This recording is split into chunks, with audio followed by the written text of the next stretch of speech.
Alors, on va donc, voilà.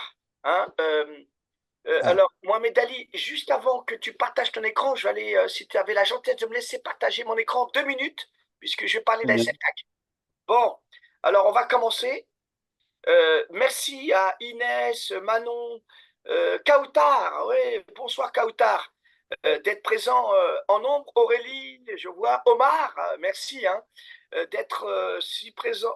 Hichem Bourak, hein, à mon frère et ami Hichem Bourak, qui est directeur projet, hein, et puis avec qui nous sommes en train de construire de belles choses. Alors voilà, donc Damien, je te laisse présenter les vœux au nom de la SFTAG. Après, bien entendu, tu me donnes la parole pour présenter rapidement la SFTAG. Tu me donneras la main et ensuite on laissera à notre conférencier la parole. Hein. Je t'en prie, Mohamed, Damien, pardon. Non, ton micro, Damien, ton micro. Ah, mais comme ça, on a bêtise que je dis. Non, bonsoir à tous. Déjà, un très, très grand plaisir de vous retrouver pour cette relance des webinaires. De meilleurs vœux, parce qu'on a encore 2 jours pour le faire, 2024 à tous. Et je vais laisser la parole à Abdelaziz aussi. Voilà. Merci. En tout cas, voilà, je suis ravi. Alors, il y a une raison hein, pour cette reprise de webinaire. Alors, Dimitri va sûrement arriver, c'est notre secrétaire général. On a décidé en début d'année bon, de relancer, puisqu'effectivement, c'était arrêté l'année dernière en juillet. Alors, nous accueillons et je remercie Mohamed Ali, hein, qui est donc enseignant-chercheur à la faculté de médecine donc de Paris 13 et qui est en même temps l'un des responsables du Master MOS et rédacteur en chef, bien entendu, d'une revue qui s'appelle Retrait. Et il en parlera lorsque, bien entendu, s'il le souhaite. Et il va nous gratifier d'une belle conférence sur l'éthique du care et la culture gérontologique. Quelle proposition managériale. Beaucoup connaissent un petit peu ma position, qui est la suivante. Les nouvelles technologies sont rentrées, certes, au service de la prise en charge des personnes vulnérables en situation de handicap, qui a besoin de réhabilitation, de rééducation, mais surtout, elle est rentrée aussi chez les managers, qu'ils soient directeurs ou managers de proximité. Je vais rapidement parler de la SFTAG hein, pour rappeler ce que nous sommes, et ensuite je laisserai la parole à Mohamed Ali, et vous connaissez un petit peu nos webinaires, eh bien, Damien et Dimitri distribueront la parole. Alors, la SFTAG, voilà, tu me C'est un dis, beau sujet, Oui, c'est très voilà, difficile. voilà. je vais nettoyer ta chambre. Est-ce que tu vois, Damien, est-ce que c'est bon? Ouais, on voit. Voilà, ok. Alors, la SFTAC, c'est quoi? C'est la Société française des technologies pour l'autonomie et de gérotechnologie. Hein. Gérotechnologie, c'est une science. Qui est-ce qui l'a mis en place, puisque créé en 2007 à l'initiative d'Alain Franco. Et vous avez eu un certain nombre de personnes éminentes, comme Gérard Cornet qui est présent, François Piette que nous connaissons, et moi depuis donc 2019, j'en suis donc le président. Alors bien entendu, quelles sont nos missions? Elles sont très simples. On veut tout simplement on veut pardon réduire la facture numérique. C'est pas à vous que je vais apprendre ça. Favoriser l'éthique, car l'éthique ne se décrète pas, et exporter notre expertise vers l'espace francophone. Juste pour rappeler que nous avons nos amis du Maroc qui vont nous rejoindre, hein, le docteur Mamar qui doit être là. On a nos amis de Côte d'Ivoire comme le docteur Allo. J'ai été au Canada, au Maroc, en Algérie, en visioconférence avec la Chine. J'y retourne en avril. Donc, vous voyez comme quoi on a bien accompli notre mission. D'autres missions, c'est une mise en place d'une passerelle entre le monde académique et économique. Hein, puisque tu l'as évoqué, mon cher Gérard, la cyberéconomie, c'est bien, mais c'est surtout un écosystème qu'il faut faire vivre. Pour l'instant, je suis d'accord avec toi, ce n'est pas le cas. Le bureau, moi, donc, comme président, Dimitri Voilmy, secrétaire général, et enfin Damien, qui est le secrétaire. Et là, vous avez toute l'équipe. Cindy, qui est notre webmaster, Damien, que vous connaissez, Christophe, Léa, qui est parmi nous, Guylaine, bien entendu, la présidente de l'Académie de médecine, Bernard et Christine. Voilà. Je laisse la place à notre ami Mohamed. Donc, je vais arrêter le partage. Et Mohamed Ali, nous sommes tout oui. Nous allons t'écouter, bien entendu. Nous interviendrons avec des questions. Alors, juste avant que tu commences, je salue l'arrivée de notre secrétaire général Dimitri Boilmy, professeur à l'UTC de Troyes et donc responsable d'un Living Lab, hein, qui va prendre des fonctions les plus importantes à la SFTAC, bien entendu, s'il présente sa candidature. Voilà, c'est à toi, Mohamed Ali. Merci, cher Abdelaziz. Bonsoir tout le monde. Bonsoir mes collègues, mes amis. Comme vous voyez sur l'écran, aujourd'hui, je vais vous parler de l'éthique du CARE, cette problématique de l'éthique du CARE dans l'organisation et face aux managers. Que proposent les managers face à cette problématique de l'éthique du CARE et de la culture gérontologique? Je vais commencer par une contextualisation. Je ne sais pas si ça sort chez vous, Oui, oui, c'est parfait, ça sort, c'est nous. parce que normalement, ça sort comme une présentation. Je ne sais pas Ah, pourquoi. Ah, si, si, c'est bon pour nous. dites appuyer sur le mode plein écran, Ouais, c'est ça. Attendez, hop. diaporama est lancé. Oui. Diapo. Mode présentateur, peut-être, je ne sais pas. À partir, ouais. Ça doit Voilà. être. Non, celui-là, vous êtes. Ah, euh, voilà, faites sortir. ok. Ah, là, vous avez pu partager. Il faut repartager votre. Je vais faire. Hop. Alors, désolé, messieurs, dames, ce sont les aléas du direct, comme on dit à la télé, hein. Oui, effectivement. Ouais, ça arrive à tout le monde. Bon. Ça va, Partager. Dimitri, en attendant que Mohamed Ali fasse ça, tu vas bien? Je viens de lui couper le son. Il faut qu'il réactive Ah, son. si tu coupes le son, Bon, très bien. Ah, je pense que si je fais comme ça, Et hop, lire à partir de la dispositif actuel. Voilà, parfait. très bien. Je disais, je commence par une contextualisation qui va mener vers un certain nombre de problématiques. La contextualisation, c'est bien sûr la crise sanitaire du Covid-19, on est en post-crise, l'apparition surtout des fossoyeurs et la restructuration financière qui nous mène vers un dilemme. ما تجيش قدام مدام فرادي. Elle doit accompagner son monsieur, t'as artiste soulevé Navid demain à l'aéroport. le micro. Et donc, qui nous mène vers un dilemme moral, des consignes intenables de part et d'autre, hein, de la part des collaborateurs, de la part de la hiérarchie au sein de l'organisation, un sentiment d'abandon de part et d'autre au niveau des collaborateurs et aussi, bien sûr, chez les usagers, un manque de clarté chez les collaborateurs et donc le mur de silence. De l'autre côté, managérialement parlant et économiquement parlant, on est face à de nouvelles réformes et une restructuration du secteur. Passage d'une gestion par les moyens à une gestion par les résultats. On n'est plus dans cette gestion par les moyens. On est cantonné dans cette logique de résultats et donc de profitabilité et aussi nouvelles pratiques managériales afin de faire face aux exigences du pouvoir public. Donc, deuxième constat, opposition entre les valeurs du CARE et la logique économique imposée par les institutions et par les structures. Quelles sont les problématiques hein, sur lesquelles nous nous focalisons? Première problématique, quelle corrélation entre les attentes des usagers et les attentes de l'organisation? Quel pari sur ces attentes positives de la part des usagers envers de leur structure d'accueil? Et quel rôle a la culture, et je mets le focus sur ce point-là, quel rôle a la culture dans l'instauration des nouvelles pratiques managériales?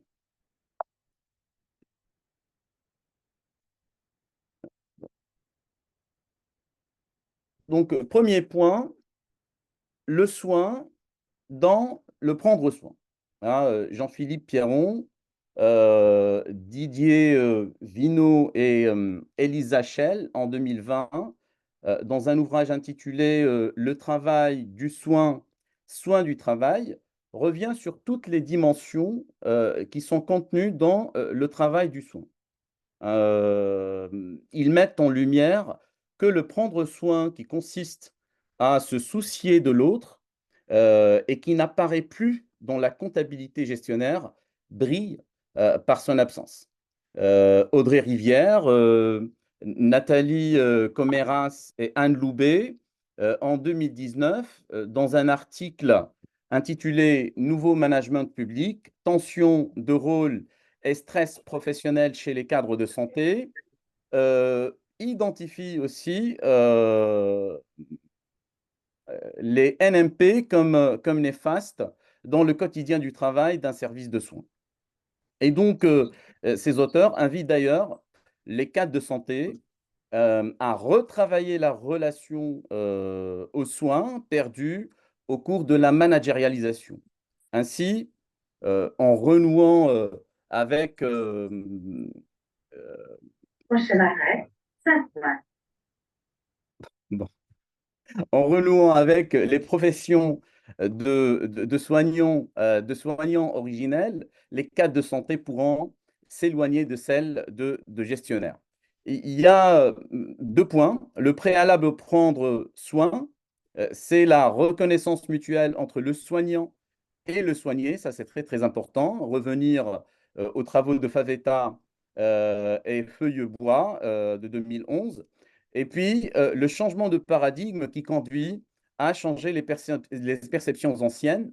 Et là, on revient à un point culturel, c'est que en fait, il y a une différence entre culture métier et culture organisationnelle.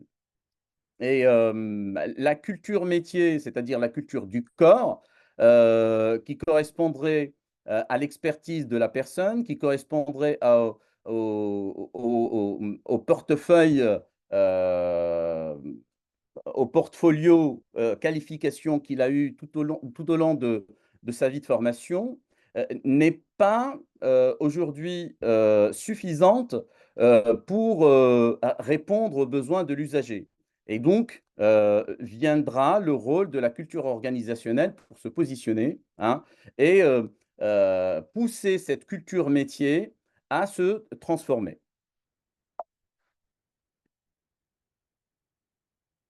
Et donc, la culture organisationnelle, en fait, quand on essaye de l'étudier, c'est un ensemble de perceptions organisationnelles, de connaissances organisationnelles, de substrats organisationnels, avec de l'histoire, de la mémoire organisationnelle, des habitus au sein de l'organisation.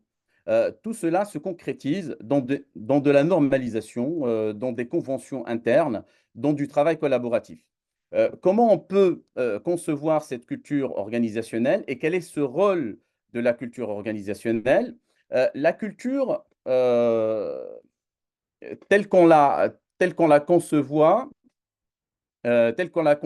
elle peut se représenter dans l'esprit des porteurs de culture. C'est-à-dire, on peut appréhender la culture de par, de par cette logique dont on a de la mémoire organisationnelle. Et donc, elle est conçue dans les esprits des porteurs de la culture, c'est-à-dire de la hiérarchie au sein de l'organisation. Elle peut être cognitive, comme l'a développé Godnou, ou bien structuraliste, tel que ça a été développé avec Claude Lévi-Strauss. Et puis, la culture aussi, elle peut être conçue comme étant un ensemble de variables symboliques, et on est dans la symbolique de Geertz.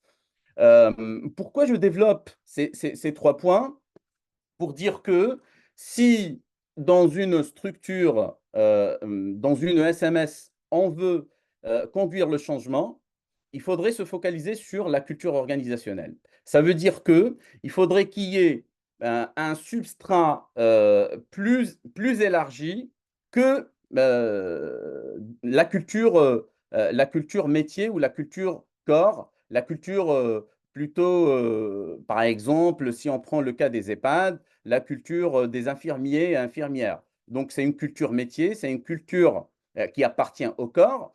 Et donc, tout ce que l'on applique au sein de notre activité provient de cette culture métier. Et donc, le changement doit s'opérer de par l'instauration d'une culture organisationnelle qui l'emporte sur la culture métier. Et donc, on est dans cette logique de Claude Lévi-Strauss, cette logique structuraliste où la structure l'emporte sur le cognitif, hein, c'est-à-dire les variables structurelles, tout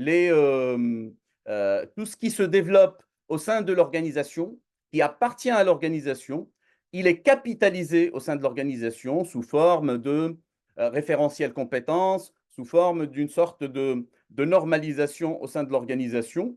Et donc là, ce sont ces normes qui étaient implicites et qui ont été explicitées par les managers qui l'emporteraient sur la culture métier. Et à ce moment-là, on pourra conduire le changement. C'est-à-dire, on pourra forcer cette résistance au changement. Hein. Tout à l'heure, notre cher Abdelaziz a cité la gérontotechnologie et la e-santé.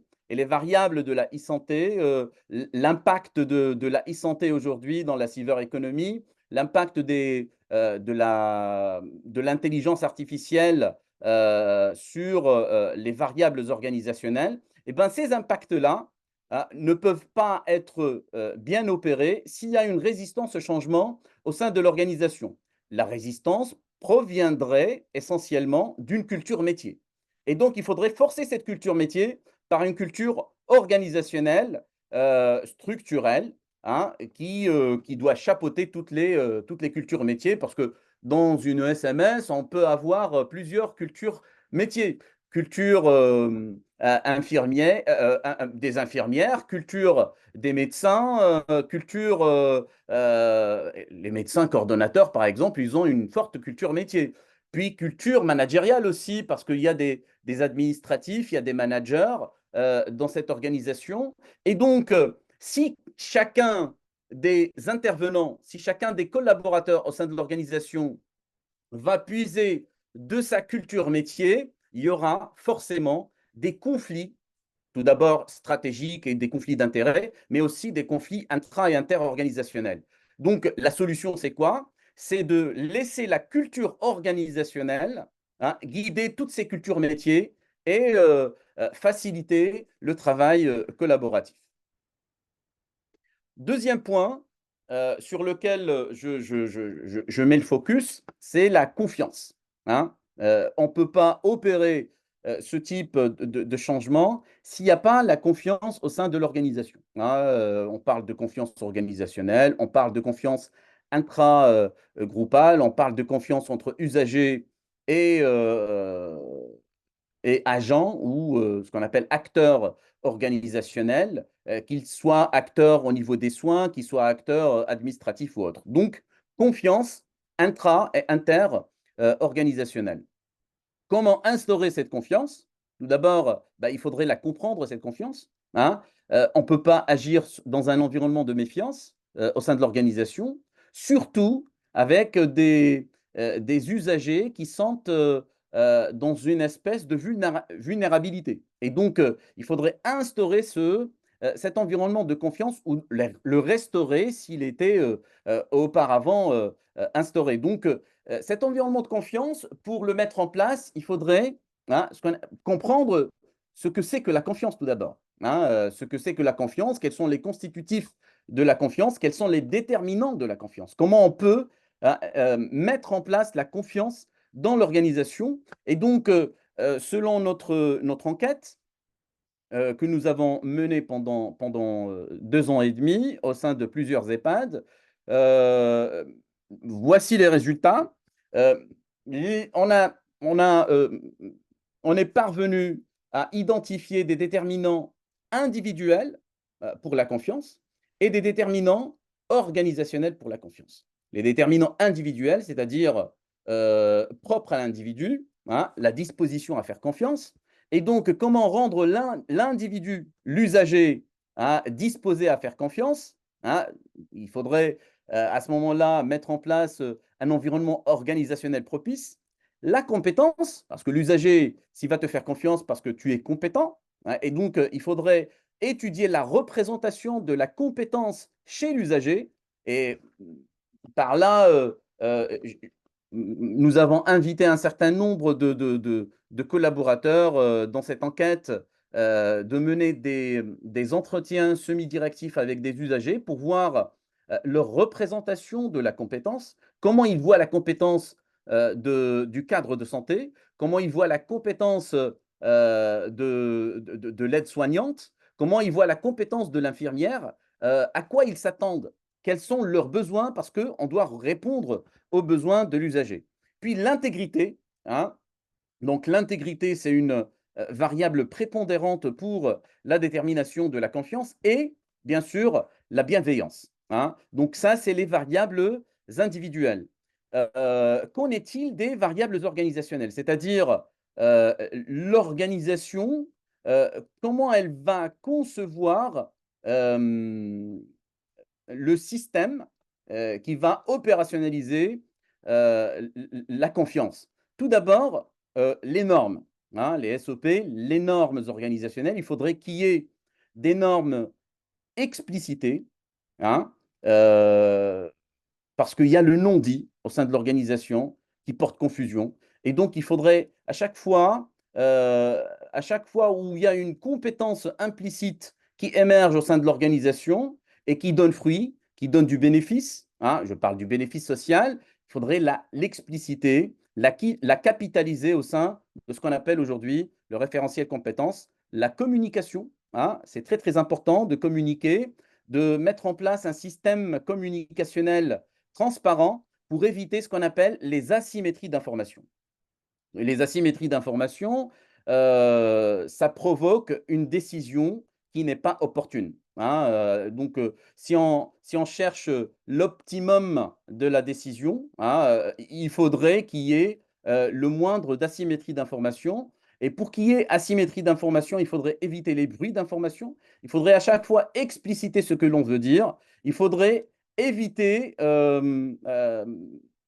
éviter tout ce qui est non dit, c'est-à-dire la communication implicite au sein de l'organisation. Je parle ici de la relation entre hiérarchie et subordonnés, hein. Je ne parle pas des usagers. C'est-à-dire, il faudrait qu'il y ait une communication transparente, formelle, malgré que je ne suis pas taylorien, hein, mais la communication formelle est très, très importante. Puis après, avec la communication formelle qui risque de converger vers le style très directif et autoritaire, il faudrait être à proximité des collaborateurs, adopter un style participatif et paternaliste, hein, et de là, on peut joindre les deux, c'est-à-dire le style directif où on va s'assurer que la décision qui a été prise va être exécutée, et puis le style participatif pour qu'il n'y ait pas d'éloignement, pour qu'il n'y ait pas un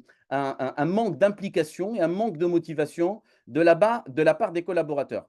Et là vient le rôle focal du manager de proximité. Ah, tout à l'heure, notre cher Abdelaziz a cité le management de proximité. Ben, c'est un rôle focal, hein, c'est un rôle principal. Ce manager de proximité, hein, généralement, ce management de proximité, il est tout le temps critiqué, que ce soit par la hiérarchie ou bien par les subordonnés et a fortiori par les usagers. Et donc, ce manager de proximité, c'est quelqu'un qui est toujours entre le marteau et l'enclume. Donc, la hiérarchie, elle le considère comme étant un subordonné et les subordonnés le considèrent comme étant un supérieur hiérarchique. Et donc, il trouve son compte avec aucun corps, en fait. Le management de proximité, on vise par là l'IDEC, par exemple, l'infirmière coordinatrice, le MEDEC, le médecin coordonnateur, donc certains cadres intermédiaires, hein,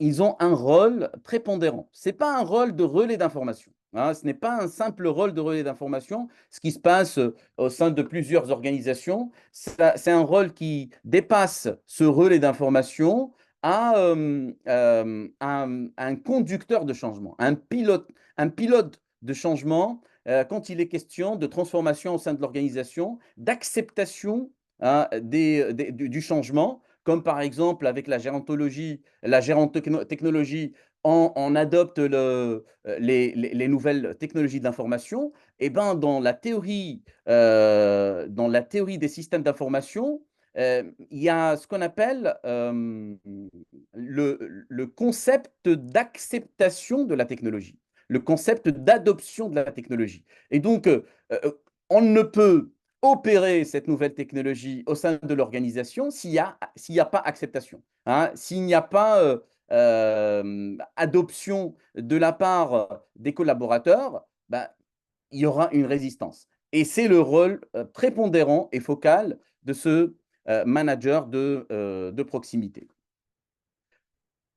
Voilà, chers amis, donc j'ai fini ma présentation par rapport à ce qui est attendu du management, hein, face aux différentes problématiques du CARE aujourd'hui. Donc, le management doit être là pour conduire ce changement, pour accepter le changement, faire accepter le changement par les différents collaborateurs et être à proximité des collaborateurs, des collaborateurs exécutifs et en même temps des usagers.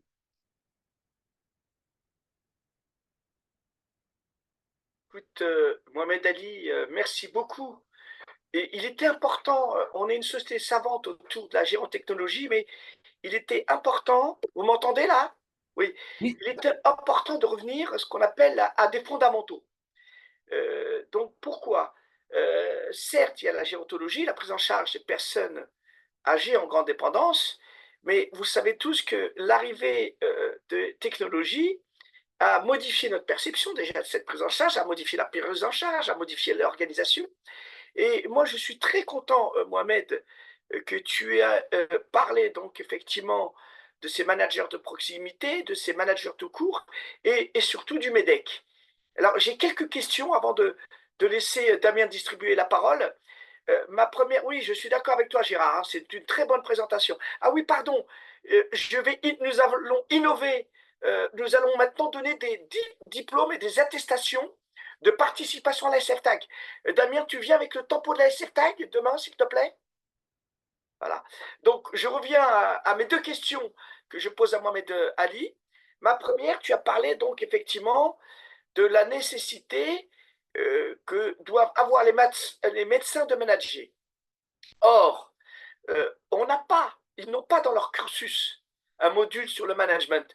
Jean-Pierre Michel, qui est professeur et rapporteur auprès de l'Union européenne, qui va intervenir au sein de la SFTAG, Damien, je crois que tu peux nous le dire dans 2 ou 3 mois, a demandé donc qu'on inclue un module donc de management pour les médecins. Alors, ma question, c'est, selon toi, puisque tu as envisagé cette question, en quoi, donc, dans la perspective donc, de ta présentation, tu penses que le médecin, hein, qui est dans les établissements médico-sociaux, doit manager, ou quelles sont les actions managériales? Ça, c'est ma première question. La deuxième, elle va être plus courte. L'arrivée des technologies, est-ce qu'il va justement avoir une acculturation, hein, donc dans notre façon de prendre en charge les personnes âgées, et quelles sont, bien entendu, si tu peux y répondre, quelques propositions managériales relatives à l'introduction des nouvelles technologies dans la gérontologie. Merci Mohamed Ali, hein, c'était une très très belle présentation. Alors Damien, alors si vous avez des questions, soit sur le chat, soit vous levez la main et Damien distribuera la parole. Merci Mohamed Ali. Merci à toi, Abdelaziz. Pour ta première question, bah, en fait, quand on parle du MEDEC, généralement, il a une équipe à diriger au sein des EHPAD. Ne serait-ce une équipe de 2 ou 3 personnes, mais en tout cas, il a à gérer des personnes, hein. Je parle dans le contexte des EHPAD, hein, je ne parle pas Ah dans ouais, le contexte des j'entends. hôpitaux ou bien dans le contexte des cliniques, malgré que généralement aussi, on peut être face à cette problématique quand on est médecin dans une clinique ou dans un hôpital. C'est-à-dire, on a à gérer des équipes. Euh, en fait, le management de l'équipe, hein, c'est quelque chose qu'on enseigne en gestion, en management. Euh, c'est quelque chose qui s'apprend. Hein. C'est pas seulement le fait d'être charismatique, c'est pas seulement le fait d'avoir des compétences sociales. Hein. Donc, on manage une équipe non pas par des compétences sociales, mais par des compétences managériales. Et donc, c'est quelque chose qui s'apprend. Hein. Un médecin qui n'a pas eu cette formation-là, il peut bien sûr tout à fait réussir sa tâche en manageant son équipe par son savoir-être, par son savoir-agir. Hein, ça, c'est un don. C'est-à-dire, si on a un savoir-être, si on a un savoir-agir, généralement, c'est un don. Hein, mais on ne peut pas trouver cela chez tous les médecins. Hein, et donc, parfois, ça foire toute l'activité. Pourquoi? Parce qu'il y a un manque de savoir managérial. D'accord? Et donc, obligatoirement, en tout cas, notre conception de la chose, de par du fait qu'on est manager, on voit la chose comme ça. Donc, il faudrait un minimum de management pour manager des équipes. Hein. Une petite formation, c'est suffisant. Hein. Maintenant, dans le contexte des EHPAD, c'est très particulier. Parce qu'on est dans le contexte du care, on a 4 principes du care, se soucier de quelqu'un, de quelque chose, ce qu'on appelle le caring about, prendre conscience de l'existence des besoins, de besoins autres que les siens, en prenant conscience du besoin de care pour autrui, en y accordant de l'attention et en le reconnaissant alors l'évaluation de la réponse à apporter à l'usager prend forme.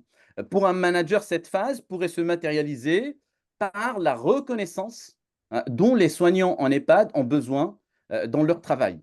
Hein. Si ce besoin n'est pas pris en compte par le gestionnaire, par le manager, par le MEDEC, cela peut poser des problèmes de souffrance au travail, par exemple. Hein. Ça, par rapport à ta première question, par rapport à ta deuxième question, c'est au niveau des technologies de l'information. Oui, je disais, non, non, je disais que tu parlais donc d'une culture gérontologique, hein, et de cette éthique du care. Quelle est ta vision avec l'arrivée des technologies, hein, dans les EHPAD, et donc quelle éthique du care et quelle culture gérontologique, tout simplement?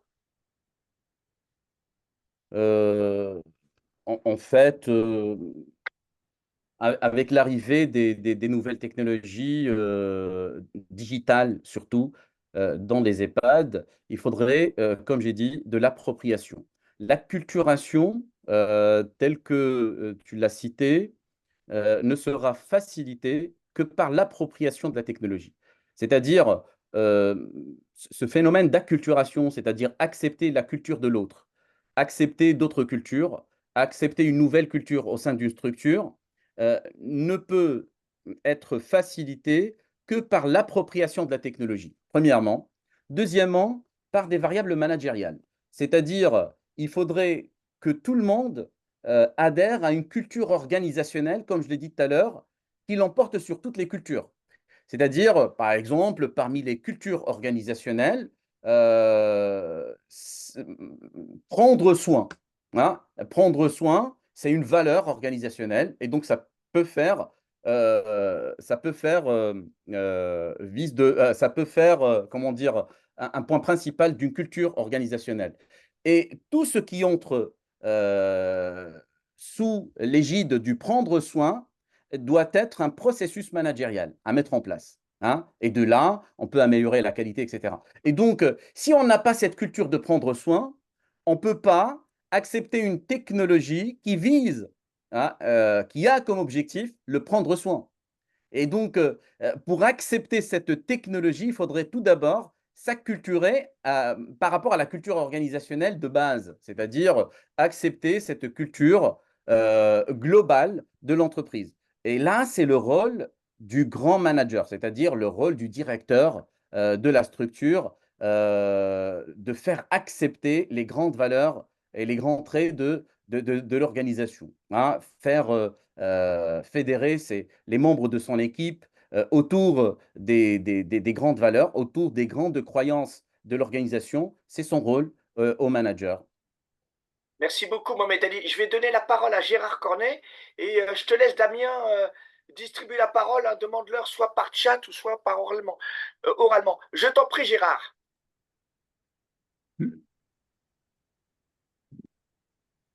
Gérard, il faut allumer ton micro. Gérard, oui, il faut allumer ton micro, Gérard. Je crois que tu avais une question. Ah. Je vais appeler Gérard. Gérard, tu m'entends? Voilà, très bien. Il est allumé là. Voilà, vas-y, tu avais une question à notre professeur. Oui. Moi, si vous voulez, je trouve que l'exposé et sa méthodologie sont très intéressants et très bien. Il pose des bonnes questions, mais je voudrais, moi, répondre à 3 questions. Premièrement, l'éthique. Qu'est-ce que c'est l'éthique? Deuxièmement, comment le management? Et troisièmement, les nouvelles technologies. Parce que je suis en plein dedans, je fais un cours sur l'éthique et les nouvelles technologies, les valeurs d'usage éthique et nouvelles technologies pour le soin aux soignants, aux soignants, pas aux personnes âgées. Et j'ai vu dans l'EHPAD et je le vois en dehors de l'EHPAD, etc. Donc, repartons du début. Qu'est-ce que c'est que l'éthique? L'éthique, si tu regardes la philosophie, c'est l'éthique, c'est les choix pour une vie bonne. Or, quand on regarde ce que vous avez dit de Lévi-Strauss et ce qui est chez Heidegger, on s'aperçoit que les décisions éthiques et les choix des gens sont, au fond, déterminés beaucoup plus par les structures. Et que c'est en fonction des structures qu'ils se posent des questions. Bon, alors, ça, c'est le problème. Donc, l'éthique, c'est qu'est-ce que je fais qui peut améliorer la vie de mon patient? Qu'est-ce que je peux faire pour améliorer la vie de mon soignant? Ce n'est pas la même chose. Et il faut voir les connexions. Et le manager, il dit, moi, ma vie bonne, c'est d'être efficace, d'avoir une bonne entreprise, de faire du profit. Ce n'est pas forcément compatible. Hein? Il y a des conflits, vous l'avez dit. Donc, comment résoudre ces conflits? Sur le plan organisationnel, j'ai appris dans les projets européens, finalement, que le manager de proximité était très important, notamment pour le maintien au travail, mais que dans les organisations, le management supérieur donnait des objectifs et à chaque échelon, on en rajoutait. Donc, en fait, le rôle d'un manager, c'est de faire réussir la personne qui est sous ses ordres pour qu'il devienne un jour qu'il puisse le remplacer. Moi, c'est ce que j'ai appris. Ce n'est pas le cas dans la plupart des entreprises. Hein. Ils n'ont pas la culture, la véritable culture managériale. Parce que c'est ça la culture managériale.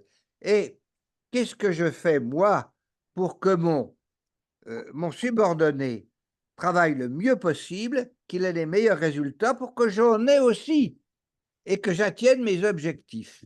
Et ça, c'est cumulatif. Et dans les entreprises, notamment des soins et des EHPAD, vous l'avez dit, c'est la rentabilité organisationnelle qui compte. C'est pas forcément ce qu'il y a de mieux pour l'usager final et pour le soignant, vous l'avez dit. Donc, la culture éthique, elle n'est pas forcément dans le manager, le haut manager. Lui, ce qu'il veut, c'est du profit et que son truc marche bien. En revanche, si on se place vis-à-vis de la personne et du soin, l'éthique, c'est, bon, les choix que je vais faire avec le médecin traitant, etc., avec mon contact avec les malades, bon, il y a des avantages et des inconvénients. Il faut que les avantages soient bien supérieurs aux inconvénients parce qu'on ne peut pas éviter tous les inconvénients dans le soin. Hein. Il y a un arbitrage. Cet arbitrage, est-ce que je le fais seul? Est-ce que je le fais avec mon médecin traitant? Est-ce que je le fais avec l'infirmière? Et ça suppose une coordination. Ça suppose une coordination et j'en viens aux technologies. Alors, les nouvelles technologies, D'abord, elles sont diffusées chez la plupart des soignants. Ils ont un portable. Et à l'avenir, tout passera par le portable. Et le premier point, c'est, alors, il y a l'attitude vis-à-vis de la personne âgée, se mettre à sa portée, avoir le temps de le faire, ce qui n'est pas toujours le cas. Donc, il faut gérer ses priorités. Bon. Et pour ça, il faut avoir une culture éthique et s'interroger, est-ce que je fais là? Est-ce que je comprends bien mon malade? Est-ce que le contact que j'ai avec lui me fait établir une relation de confiance? Et comment les enseignements que je tire de ce contact quotidien peuvent remonter à une coordination et ne pas m'échapper? Voilà, c'est le problème. Et alors, à ce moment-là, vous avez des applications des nouvelles technologies et du soin. Maintenant, on détecte les émotions, on détecte l'environnement, on capte avec les nouvelles technologies, on met des robots. Évidemment, s'il y a ces outils-là, il faut apprendre à s'en servir. Et si on n'apprend pas à s'en servir, si on n'a pas le temps d'en servir, ça ne va jamais marcher dans l'entreprise.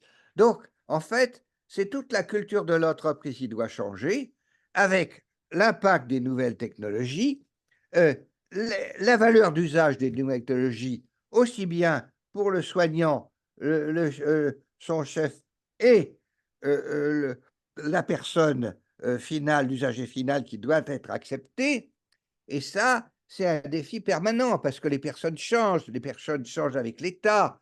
Donc, on est dans des problèmes qui sont des problèmes de formation extrêmement importants, cruciaux pour la valeur du soi, parce qu'on a de plus en plus d'atouts avec les nouvelles technologies, mais il faut se battre pour que, moi, de mon point de vue, d'abord, les technologies soient bien acceptées, donc je vois le cas avec les robots, par les patients, hein, ce n'est pas toujours le cas.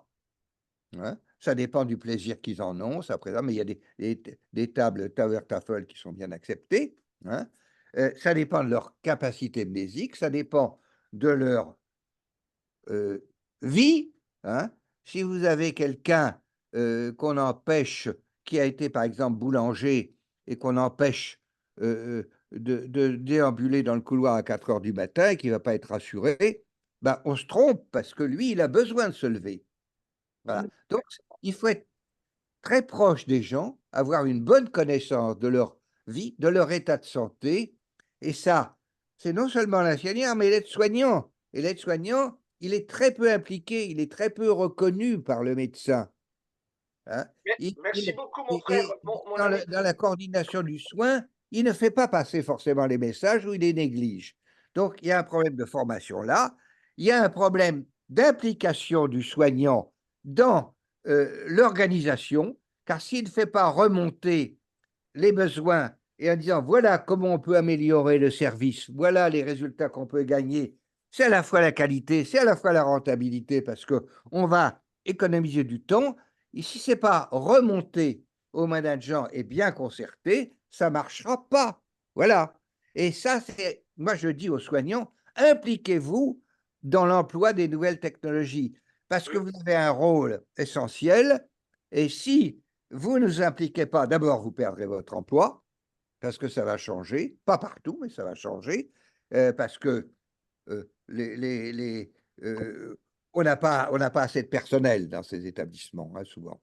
Et deuxièmement, ben, l'entreprise ne sera pas assez performante, elle n'utilisera pas l'optimum de ces technologies, alors qu'ils nous apportent une aide considérable. Voilà ce que je veux dire. Merci beaucoup, Gérard. C'était très complet. Comme d'habitude, merci de nous faire bénéficier de ton expertise, ton partage. Alors, Mohamed, je vais te laisser répondre, bien entendu, à Gérard. Et il y a une question sur le chat que je vais lire. C'est mon ami Hichem Bourak alors je la lis. Quid de l'importance et des enjeux de santé mentale dans l'organisation et son management? Et il rajoute les nouvelles technologies et leur appropriation par et pour les usages pourraient-elles faciliter la prise en considération de ce sujet transversal d'importance? Ça rejoint un petit peu ce que disait tout à l'heure Gérard. Hein. Je t'en prie, Mohamed. On a le visage, on a la voix, on a les gestes, il faut savoir apprendre à les interpréter. Bien sûr. Je t'en prie, Mohamed Ali. Merci Gérard, c'était très fructueux. Je suis tout à fait d'accord avec toi. Il y a un point important à soulever au niveau du style de direction. Et donc, par ce point, j'essaierai aussi de répondre à notre ami Hicham Bourak. Donc, le style de direction, en fait, il faudrait, dans toute organisation, pour opérer un changement de cette envergure, il faudrait un style de direction très spécifique.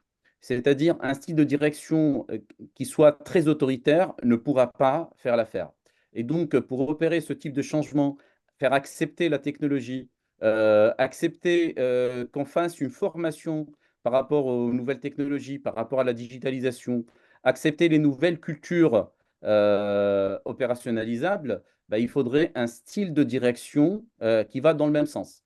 Il y a plusieurs styles de direction. Le style de direction dont on parle, dont tout le monde parle aujourd'hui, qui n'est plus nouveau, hein, le style participatif, c'est-à-dire le fait de faire participer les collaborateurs dans la prise de décision et dans l'opérationnalisation de la décision. C'est-à-dire, on n'est pas dans l'autoritaire, dans le directif, hein, euh, on n'est pas dans tout ce qui est très paternaliste, hein, mais on est dans le participatif. C'est ce style participatif qui permettrait cette opérationnalisation, hein, c'est un style qui est à même, comment dire, c'est un style où on dispatche les différentes activités sur un certain nombre de collaborateurs, et puis la décision est prise en concertation, hein. C'est comme ça qu'on peut faire évoluer les choses au sein des structures et faire accepter les nouvelles technologies, la digitalisation et l'acculturation. Quid de l'importance des enjeux de santé mentale dans l'organisation?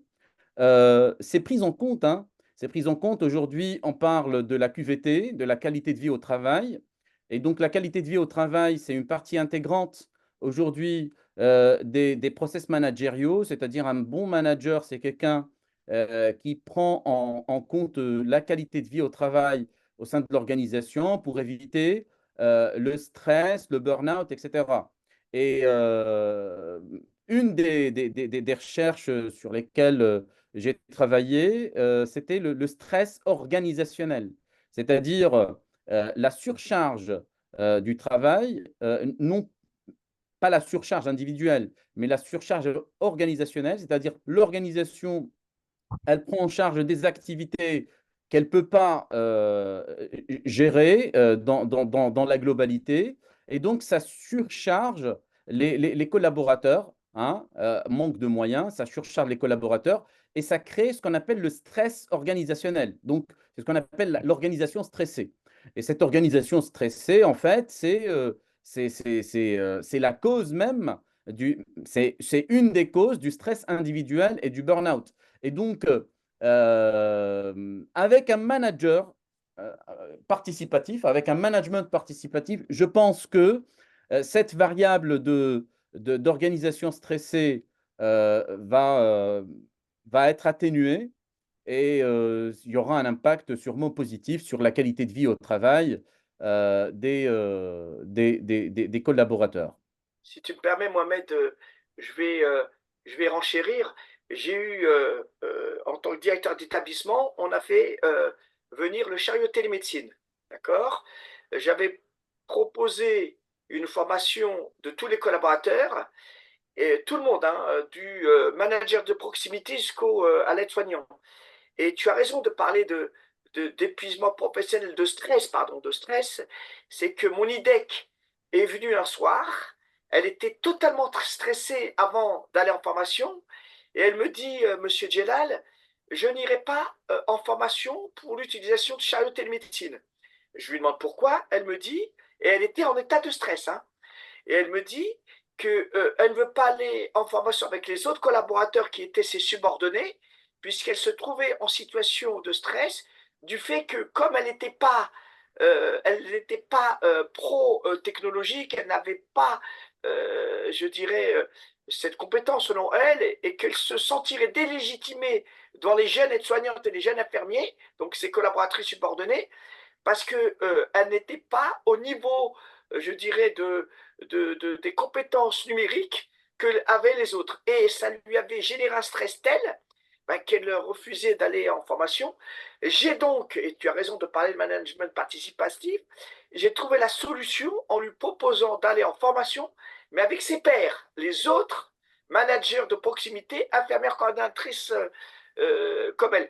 Et elle m'a avoué 3 mois après qu'elle était dans un stress tel qu'elle n'arrivait pas à se lever parce que, avec la peur de ne pas savoir utiliser donc le chariot télémédecine. Donc on a un devoir, nous managers, donc d'informer, de former et bien entendu d'évaluer. Donc tu as tout à fait raison.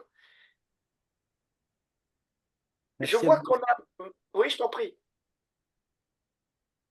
Je vois que nous avons Madame Waddington, bienvenue, hein, Patricia Waddington, d'être parmi nous. Donc, si vous avez des questions, Dimitri, il nous reste encore 5-10 minutes à profiter de notre conférencier, hein, qui est un spécialiste du management. Hein. Bonsoir, Patricia. Bonsoir, excusez-moi pour mon retard, je ne trouvais pas le code d'accès pour rejoindre la réunion. Ouais. On a Euh, la solution. Alors, la prochaine fois, on n'enverra pas de code d'accès, on enverra par mail. Hein. Donc, on enverra par mail le lien, parce que par mail, vous n'avez qu'à cliquer, puis vous êtes dessus. Hein. Et sur juste, LinkedIn, je vous en prie, Patricia. juste une remarque sur les méthodes de management. J'ai eu malheureusement une mauvaise expérience où je passais après derrière une directrice qui avait un management très directif et l'équipe n'a pas accepté de passer à un management participatif parce que ça les responsabilisait trop et ça les angoissait terriblement. Voilà. Ça a été vraiment un échec. Voilà, c'est comme ça. Et je suis d'accord, le style paternaliste, le problème, c'est qu'il ne permet pas l'autonomie.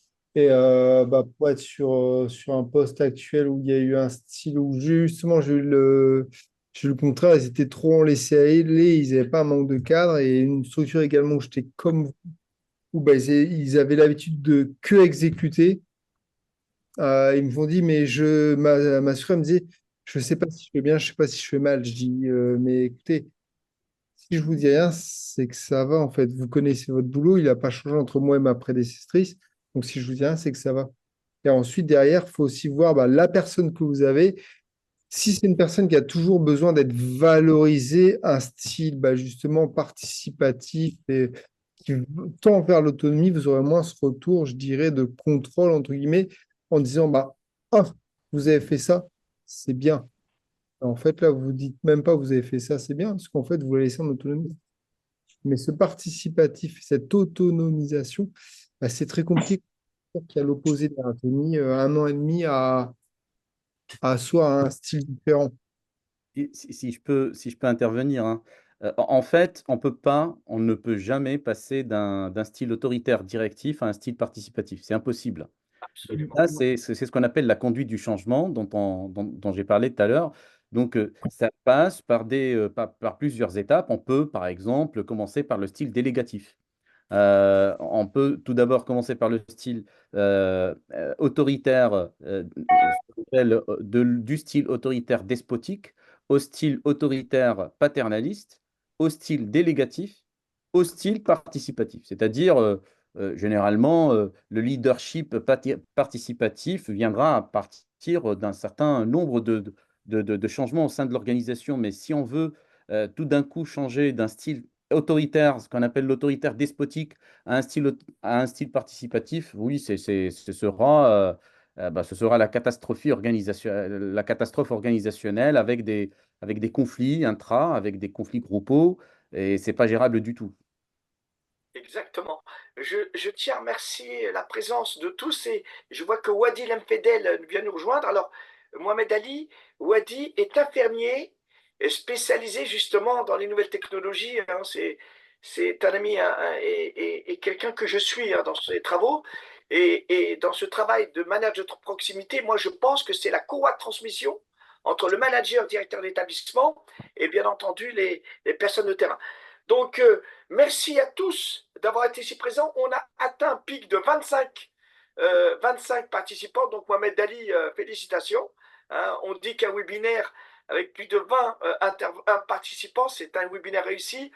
Vraiment, merci à tous. Je vois que Toki, donc infirmier à l'Institut Montsouris, a eu la gentillesse aussi de rejoindre. Je remercie à nos nombreux étudiants que nous partageons, Mohamed Ali. Bien entendu, à notre ami Gérard Cornet, au professeur Miri, hein, qui a l'habitude de poser des questions. C'est vrai que c'était vraiment très intéressant. Tu nous as ouvert des perspectives. Wadi, tu veux dire un mot avant que je laisse Mohamed Ali conclure et vous annoncer le prochain webinaire. Je t'en prie, Wadi. Alors déjà, je voudrais saluer tout le monde. J'ai pas pu être présent auparavant parce que j'ai terminé assez tard mes activités professionnelles. Euh, J'espère pouvoir revoir cette réunion en différé parce que je vois qu'elle est enregistrée. Et j'espère participer plus activement à au prochain webinaire. Tu peux, s'il te plaît, Wadi, rappeler très rapidement ton sujet de mémoire, hein, que j'ai trouvé très bon, qui s'inscrit dans notre webinaire, hein, et la géotechnologie. Je t'en prie, Wadi. Alors, le sujet de mon mémoire était lié à la téléconsultation et l'accès aux soins pour les personnes âgées résidant en EHPAD. Et donc, c'était de montrer par quelle manière l'accès aux soins des personnes âgées pouvait être facilité par la téléconsultation et les nouveaux outils de la télémédecine.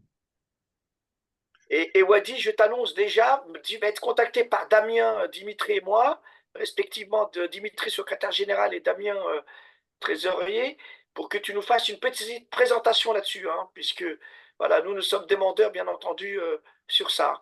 Mohamed Ali, je te laisse conclure, s'il te plaît, et puis moi, je laisserai, oui, je laisserai Damien nous présenter nos prochains webinaires et les prochains thèmes. Je t'en prie, Mohamed Ali. Je voudrais que vous alliez voir le programme Ivita où ces questions avec différentes cultures sont abordées avec les questions d'éthique et des nouvelles technologies, mais c'est dans la prévention, c'est pas dans le... Voilà. Merci à tous Merci, et Gérard. à bientôt. Merci Gérard. Mohamed Ali, une petite conclusion, puis je vais laisser à Damien de nous présenter les prochains webinaires, hein, des mois prochains. Je t'en prie, Mohamed. Bah, merci tout le monde de votre écoute. Merci surtout à toi, Abdelaziz, de m'avoir convié à cette webinaire. Merci aussi à Gérard parce que c'était très, très fructueux. Hein. J'étais ravi hein, de faire la connaissance de Gérard et j'espère pour la prochaine fois. Mm. Super. Bon, allez, Damien, tu nous présentes le prochain webinaire hein, pour donc les mois prochains. Bien entendu, on vous enverra plus par WhatsApp, mais par mail, parce qu'on a une base de données. Pourquoi? Ça répond à la question de Patricia. On y verra les codes, parce que là, il y avait le docteur Mamar Mouna, qui est mon équivalent au Maroc, qui n'a pas pu venir, malheureusement. On avait convié, grâce au professeur Miri, le docteur Allo, et il n'a pas pu venir. Bon, ce n'est que partie remise. Mohamed Ali, bien entendu, maintenant, tu seras On a nos parti. amis marocains avec nous. Il y a Amine Dassouli qui est avec nous. Ah, Donc, il y a très toujours... bien, très bien. Merci, docteur Dassouli, d'être présent. Vraiment, oui, il m'a envoyé un petit message. Je le remercie pour sa présence. Hein. S'il veut se présenter quelques minutes, ça serait vraiment sympa. Docteur Dassouli? Ah, bon, c'est pas grave. C'est pas grave. Docteur Dassouli? Non, bon. En tout cas, je t'en prie, Damien, tu peux annoncer à nos amis avant de nous quitter. En tout cas, merci à tous. Allô, oui, allô. Ah, oui, docteur. Merci d'avoir été présent. Hein. Oui, merci à vous. Hein, c'est très gentil. C'est très gentil. Bah, franchement, c'est très intéressant. C'est vrai que ce sujet du management des organisations, c'est vrai qu'on apprend beaucoup de choses dans ce sujet-là. Vous pourrez nous donner votre mail sur le chat. Damien vous enverra une invitation par mail pour les prochains webinaires. D'accord. Si je peux intervenir très rapidement. Bien sûr, Imen. Vas-y, professeur Miri. Je rejoins tout à fait euh, Amine Dassouli, que je connais depuis très longtemps, parce que notre exercice dans le domaine de la réhabilitation, que ce soit auprès des personnes en situation de handicap, mais en plus en gériatrie, c'est vrai que avec généralement, on est dans des équipes qui sont multidisciplinaires avec des corps de métiers très différents. Et c'est vrai que je comprends très bien cette organisation structurelle qui permet justement d'avoir ce management qui permettrait de changer de paradigme et d'être vraiment dans le cadre de soins. Mais ça n'empêche que je pense que nous, par expérience, dans le sens où on est dans des équipes avec des profils de métiers très différents, qui, c'est vrai, travaillent ensemble, qu'ils ont appris sur le tas à travailler ensemble, mais qu'on n'a pas forcément les formations nécessaires pour pouvoir le faire. Et c'est vrai que parfois ça pose problème à partir du moment quand il y a un changement, que ce soit via les nouvelles technologies, mais aussi dans le domaine de la réhabilitation, puisque à chaque fois il y a des nouvelles choses, des nouvelles recommandations par rapport aux pratiques, les recommandations de rééducatives. Et c'est vrai que parfois on se heurte justement à cela. Et je pense que je suis tout à fait profane dans ce domaine, mais je pense que aussi il y a un travail qui doit être fait en amont pour apprendre aux gens à travailler ensemble, à évoluer de façon parallèle. Parce que parfois, il y a carrément un hiatus entre ceux qui sont vraiment dans le changement des paradigmes et d'autres qui restent un petit peu campés. Et bon, c'est vrai que c'est pas évident. Et donc, je pense qu'il y a du cognitif aussi dedans et de la formation au préalable qui doit être faite. Merci beaucoup, professeur. Comme à l'accoutumée, tes interventions, même si tu te dis profane, sont toujours éloquentes et enrichissantes. Merci Mohamed Ali, merci chers collègues enseignants, puisque nous enseignons tous les deux à la faculté de médecine là, de Bobigny, Paris 13. Merci à Damien d'avoir animé, co-animé avec moi. Et merci à tous les participants. En premier lieu, Gérard Cornet, Patricia, Toki, Wadi, et puis tous les étudiants qui ont eu la gentillesse d'être présents. Au docteur Dassouli qui nous envoie. Alors, Damien, il a envoyé son mail dans le chat, si tu avais la gentillesse de le copier pour le mettre dans notre base de données. Merci à Patricia, à Dimitri, bien entendu, à tous les étudiants. Et je vous souhaite une très bonne soirée. Je vous donne rendez-vous en fin février pour le prochain webinaire avec un expert, hein, donc Sylvie Pariel de l'hôpital Charles Foix, le premier hôpital gériatrique d'Europe et qui travaille sur tout ce qui concerne la gérontechnologie, que Gérard connaît bien puisque ce sont deux amis. Ah, oh là, docteur Jafar, oh là là, qui vient juste d'arriver. Excusez-moi, ah bah, il a des problèmes de connexion, dommage.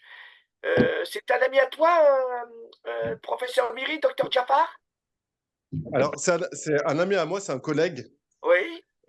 Et qui est responsable de la maison de santé pluriprofessionnelle de Creil, dans l'Oise. C'est dommage. Hein.